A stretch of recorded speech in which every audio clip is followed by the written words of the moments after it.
Welcome to this episode of the Making a Champion Season 4. I'm your host, Coach Tyree Price. And today we have an exciting guest, Coach Dana Boone, the Director of Track and Field Cross Country at Central Florida University.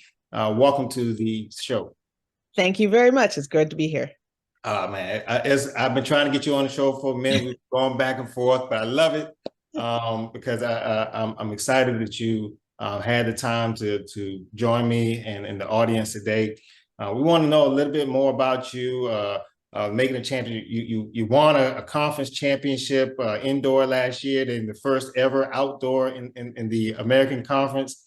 And, you know, so we knew, and I knew that getting you on the show was imperative to see how you were able to go about that feat, and as you press on towards the national championships and the conference championships that come later on, what does your prowess look like? Well, I mean, you know, when I took the job at UCF, I knew that this was a place that could be very successful. One of the things that I've done, I think everywhere I've been, is you have to establish the culture and kind of set the expectation. And I believe that you can do that and have a balance of discipline as well as fun. So big on accountability, big on recruiting people with good character, big on people that see the vision that we set forth for the program. I think the most important thing is having a staff who buys into your vision, because if everybody's on the same page, that helps a lot, instead of one person or somebody else thinking their way is better. When everyone's working together for one common goal, it makes life a little easier. I tend not to be a micromanager of people. I hope that I've hired good people to do their job and to do their job at the level of excellence and expectation that I have for myself as well as the program.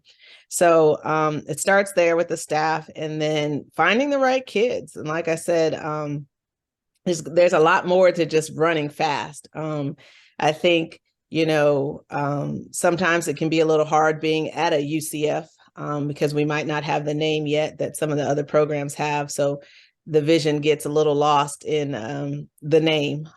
But one thing I can promise you is we're always going to try to be the best that we can be. We're going to build a program of winners. We're going to try to win the conference championship is always the goal, and then always to get people to nationals and eventually get people to score at nationals and keep bringing bigger and bigger bigger numbers to the national championship. And you know, the process just may be a little slower because you don't get the same type of kids that you may want that everybody else gets. But you know, I pride myself on finding talent and developing talent and still running with the big dogs when I can. Well, I've seen you develop a lot of things in the sprints and the hurdles and the jumps. For most people don't realize that, you know, they look at what you've done on the sprint side, but you were a jumper coming out of college and a darn good one at that.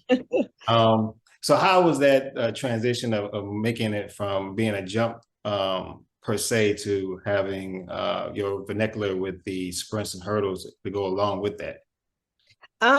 You know, most of my career, I dabbled in the jumps. You know, I was always a sprints, hurdles, and jump coach, and I coached men and women along the way as well. And, I think the thrill for me is to be able to do something that you yourself couldn't do. So I wasn't very fast. I was probably like 11.8 sprinter, but I was a powerful jumper, and that was just enough speed to jump far. But, getting people to run really fast is the dream that, that you want to do something that you could never do. I couldn't run as fast as some of my kids can run, and especially in the quarter. Lord, I don't. You don't want to see me run a quarter, but the jumps are always special to me. I love watching the jumps. I just don't love coaching them as much, but can if need be. I started off my first year here coaching the jumps, and then I just realized it was too much trying to do jumps and the sprints and the hurdles and be the head coach. I definitely made some rearrangements on staff to accommodate the need to cover, to have a field events coach so I could do what I do better. Well, I know that you said that you don't micromanage, and that's a great asset with the head coach and director position. But yet, no matter what, I still see you around areas, and you're very excited when you go around and you're you're talking to your coaches and you're talking to the athletes and feeling the energy, and that's something that that is very needed from the directors that come in, is to show that their patience and support for the coaches and athletes in those event areas. But I love to see that interaction with you and the coaches and the and student athletes when you're at track meets. Yeah. So what makes, is that a ingrown thing for you to do, or? It is, because when I started coaching, I used to just bounce around to every event group. I could be seen at a cross country practice in the morning. I might pop up once, twice, and then I go mosey my way on over to the throws and check them out, and kind of, like, hey, what do you guys do over here, and how do I just like to ask questions and learn things. I've always considered myself a coach, and it didn't matter the event. I've been thrown into some situations, even at my time at Texas, having to figure out how to coach the pole vault. You do what you have to do, but I was thankful for my years of kind of bouncing around and learning about other events, and finding a way to be successful. But I think that's just in my nature. I like to know my whole team. I want to make sure, in my whole recruiting process, I don't think there's anybody that's been on my campus that I haven't met personally. Even if I'm not able to sit down and have lunch with them, I've at least, had a introduction, a brief conversation with them. So I want them to feel like they are a part. And so, yeah, if I got time, I pop up and, interact. I always go speak to people. And, if I'm done with my practice, I might go watch little jumps practice, see what they're doing. I like to stir it up too, talk a little smack, keep them on their toes. But I truly enjoy being around my staff and my team. Well, this might be a little difficult question, or it could be easy. You've been a assistant coach, and you went to you're a head coach, and then you went back to assistant. So how do those dynamics changed up? And then now that you came back into a director's position, what did you learn through the different nuances? As an assistant coach, I always prided myself on trying to be a good assistant coach, which I understood no matter what I thought or what I believed, it's the vision of the head coach that was most important. So regardless if I fully bought in or didn't buy in, the kids were never going to know that. And I wasn't going to be a person that, was divisive or tried to, contradict what the head coach was saying or doing. I'd always kind of function within my own self of what, I believed I could do within that program, without compromising who I am or what I believed as a coach, and not disrupt the program. So being an assistant coach, I understood that mission. And then when I went to be a head coach, I tried to hire different people that had the same vision as me, but, also had different skill sets. I'm only as good as my assistants. There's certain things that I'm not very good at, and I recognize that, and I just make sure I have someone who is. So I like to believe that anybody that's been on my staff is able to go and be a head coach or be a great assistant coach, regardless. Of that. So when I left Texas State as a head coach to go back to Texas Tech or go to Texas Tech and be an assistant coach, it's definitely a different role. You recognize, but you understand because you've been there before. It's someone else's program, so you are following their directive and things like that. But I think once you get a taste of being a head coach and running things your own way, it's kind of hard to stay in that position. So while I enjoyed my time there, when the opportunity arose, I definitely took it to come back and be a director. Okay. Well, you've done a great job everywhere you've been. You see success, you see growth. As you say, you're a developer of talent, whether it's the top talent coming in or it's those average person coming in. You elevated them to be on a high level of competing in this track and field game. Knowing that you're about to go into what is called the Power Five conferences again next year. How does that look for us of changing, or do you change anything about the program or how you're running your program going into the nuances of the Big 12? I don't think I changed the way I'm running my program. For me, I laugh and I tell this joke because I said, this will be my fourth time at my fourth Big 12 school. So I moved all the way to Florida and I still end up in the Big 12. So I can't escape the Big 12 and I'm happy to be back. So for me, I've been there. It'll be definitely a different landscape because the schools have changed. So trying to figure out how that's going to play out.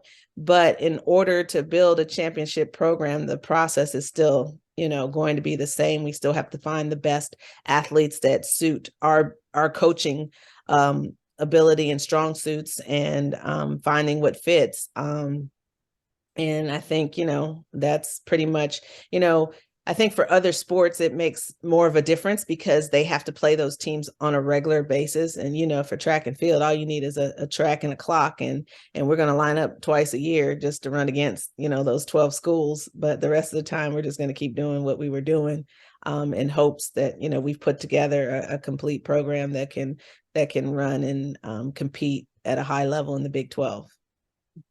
Well, let's talk a little bit about UCF. You're in Orlando, Florida, outside Oviedo, Orlando, that area. What is so magnificent about UCF? I think, I haven't seen a kid that comes on campus and doesn't enjoy the campus. I mean, it is kind of like a resort looking place, and got a recruit coming in today, and it's going to be 83 degrees and 85 tomorrow. That doesn't hurt. Palm trees when you walk on campus. One of the benefits is that we train outside all year long. Some may say that's a disadvantage for running indoor, but I say no, it's not. We'll learn how to run on those tracks, and but I think training is an important part to success. I don't want to run every single weekend. I want to train some weekends.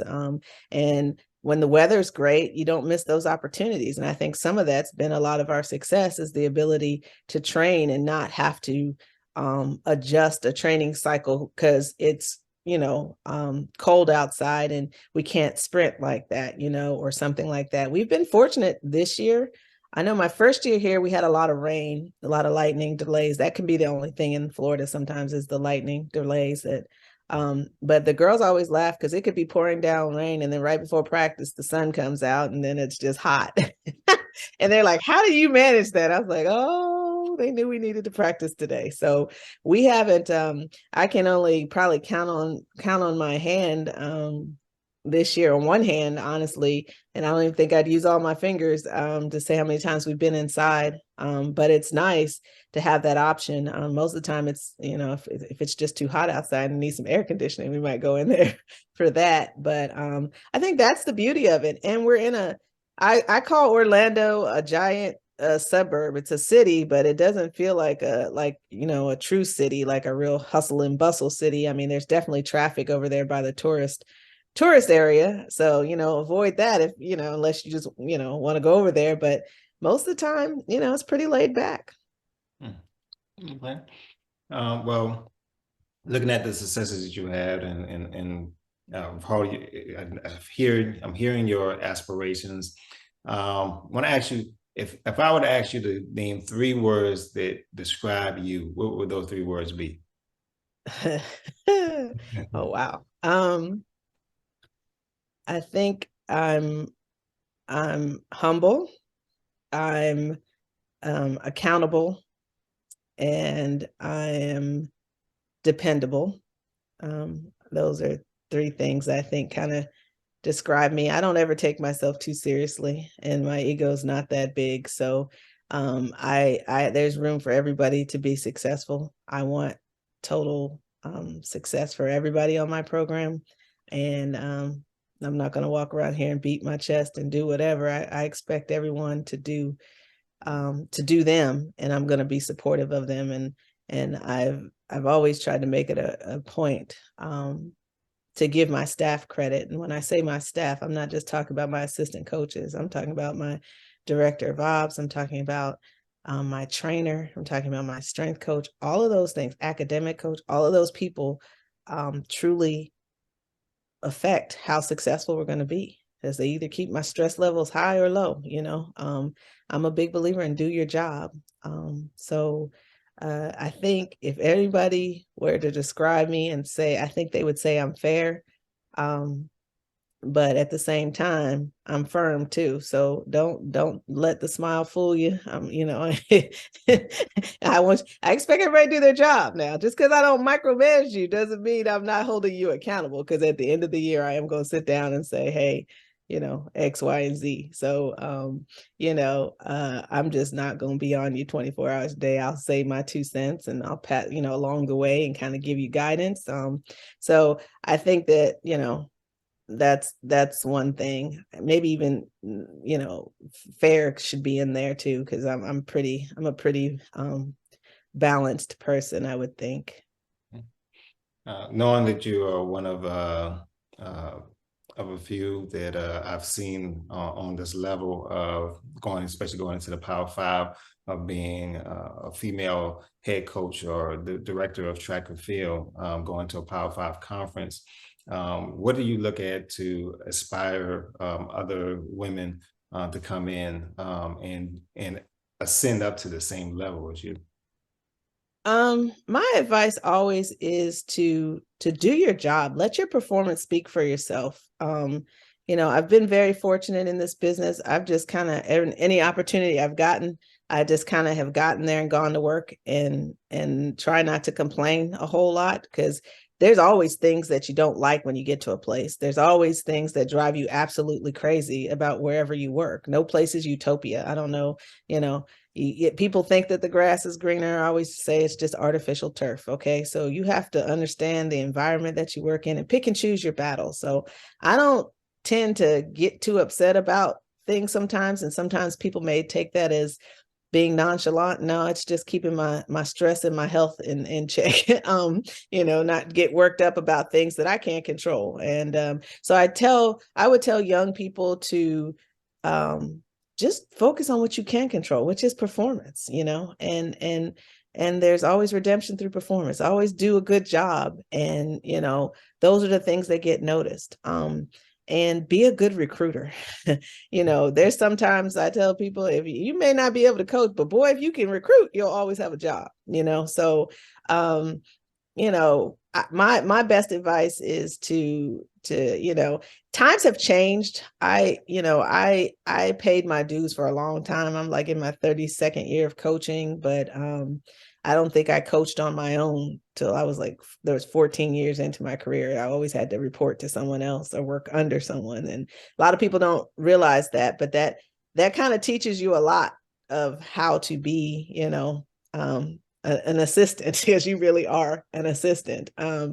And I know that now a lot of people have, they'll get the opportunities and they're able to go. But in that, there's sometimes there's the lost mentorship of how to navigate the politics of track and field. And there are politics, when I was growing up and coming up in track and field, coaches hired coaches. If a head coach said, they go. Now it's the administration, the ads hire coaches. And so there's more to just coaching x's and o's. There's more to learn about being a good assistant and the right way to do things, and to put yourself in a position to be called upon for that next opportunity. And then when you get that opportunity, making the most of it. I think I've always felt like whenever I got an opportunity, it wasn't just about me. It was about for somebody else who looked like me to get an opportunity after I left. Did I make this place better than when I found it? And did I do things the right way so that the next time someone who looks like me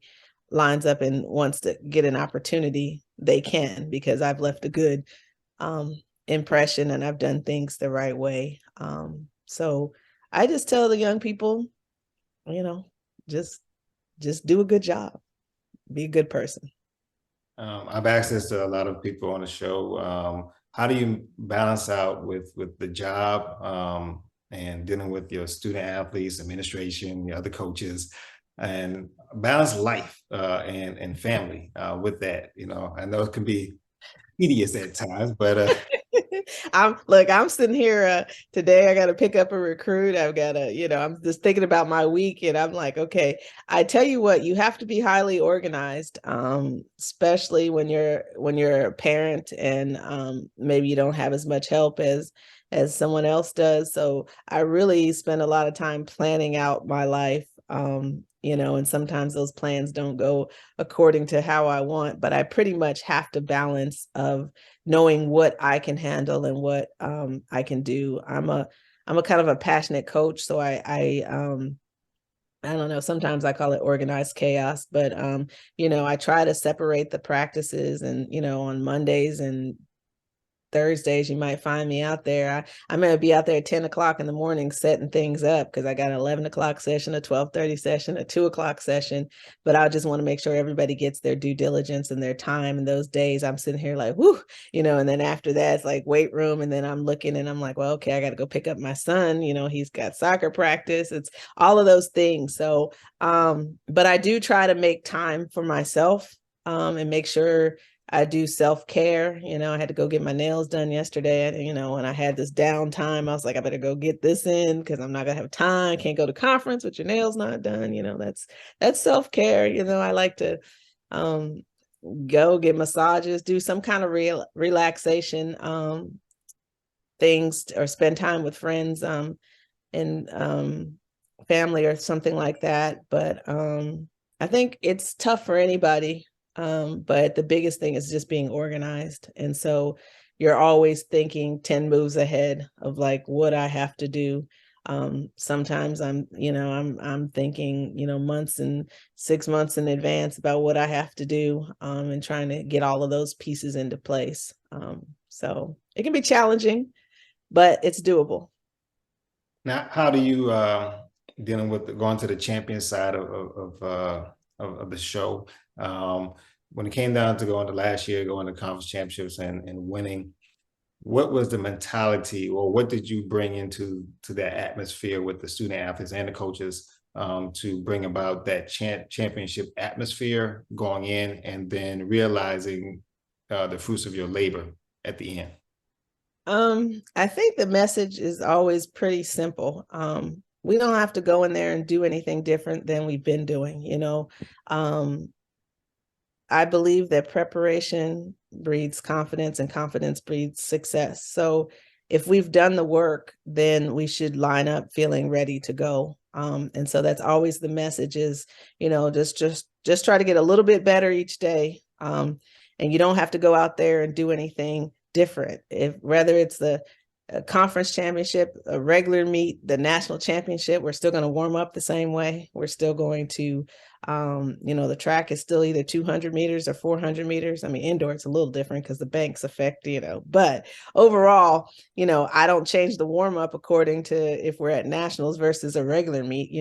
Preparation is the same, and so consistency is the same. So every week when we have our weekly team meetings, the message is just about everyone doing their job, and our jobs as coaches are to put you in the best position to be successful. I always believe that success is truly determined by the athlete, not by me. I can put you and give you all the tools that are necessary, but once that gun goes off, I have nothing to do with what happens out there. I kind of will know if I've done my job, and if I haven't done my job, based on the results or the things that are happening in practice. And so I think going into championship season, you don't put any extra pressure, any extra expectations. It's just like, hey, this is another track meet. We're going to prepare the same way. Everybody do their job. What you've been doing, prior to this is the same thing we need to do, So hopefully that message comes across, and, the kids are ready to line up. I mean, I think last year for us as a staff, I don't think we could have pictured it going as much as it did. There was a lot of things that just went really well. We were able to set scoring records indoors and outdoors. But I'll say a lot of that was the ownership of the team. I mean, we led them and kind of guided them. And, because we won championships before, and that was some of their first times, going into championships, but they came together within themselves, and they had meetings without us, and I remember I knew we were going to be all right when, there were signs on our door when I came in the week of conference, and they were like, "We got it from here, coach." I was like, well, job well done, so I wasn't going to worry, because if they believed that, then we were on our way to being successful. So I was thankful for the efforts that our staff put in, and that we built the culture of ownership and accountability, and investment in themselves and the program. So but last year for us was magical in a lot of ways, to win indoors, and to win outdoors, and then to go on to the national championship with our largest number of people, and then actually to get a few points on the board, was a step in the right direction for the program. Well, for you in the audience, you've seen Coach Dana Boone do some magnificent things in the past and up to the present, and is going to be doing even magnificent things in the future. She's going to be, I see, foretell this, that she's going to be a part of that. With one of the episodes I had before, the matriarchs of the show, who won national championships. Only been 4 females, so we're looking for number 5 to come in there. Appreciate that. I received that. I'll accept that. Okay. Get into existence. Yes. But I want everybody to really take note of a lot of things that you said, and hopefully you're learning a lot about Coach Boone, the program at UCF, and that you really gravitate to her, be able to chat with her at the meets. Just know the time and the place, though, to where you got to engage in. But she's very knowledgeable in all aspects of the sport. She's done a great job in everything that she's put her hands into. And I want to thank you for being a part of the show. But I want to leave this next time slot in for you to say anything that you want to say to whether mentors, whether this to the audience, or whatever you feel that is on your mind and on your heart to say out to the audience. I just want to thank my mentor passed away a year ago, the person who got me into track and field, Coach Dean Hayes. And so I know last season was about running for him, and I asked my team to give me everything they got for him. But I'll be honest, without him, I was never going to coach. And along the way, there have been so many people that have helped me. And then I have a small circle of people that or my rider dies, and I know, you know, I can come and talk to them, and they'll help me when I get stuck, because I never am afraid to ask for help if I'm stuck. So I appreciate all of those people, and they know who they are, and I just am thankful for everyone that's poured into me, and that has been a part of my life and continues to be a part of my life. And you know, the coach, I hope I'm making him proud, and he's looking down and smiling upon part of his coaching tree. And I'm just thankful and grateful to be here, and hope I can continue to make a difference in these young people's lives and the opportunity that I've been given. So I appreciate everything. No problem. Well, you heard it here first from Coach Dana Boone. She is aspiring for those that come after her, but she's teaching the student athletes everything that needs to be in place to be successful on and off the track, instilling all values and trust within her team, within her staff, and you'll see a lot of great things coming out of UCF, their program overall, and to get their student athletes to graduate and be transcending the platform later on in life. And that'll be a testament to who she is and what she was all about. So want to thank you all for attending this session of the Making of Champions Season 4 with Coach Dana Boone, Director of Cross Country Track and Field at University of Central Florida in Orlando, Florida. Thank you again, Coach Boone. And for everybody else, I want you to like, share, and subscribe. Have a great day. Thank you. Go Knights, charge on.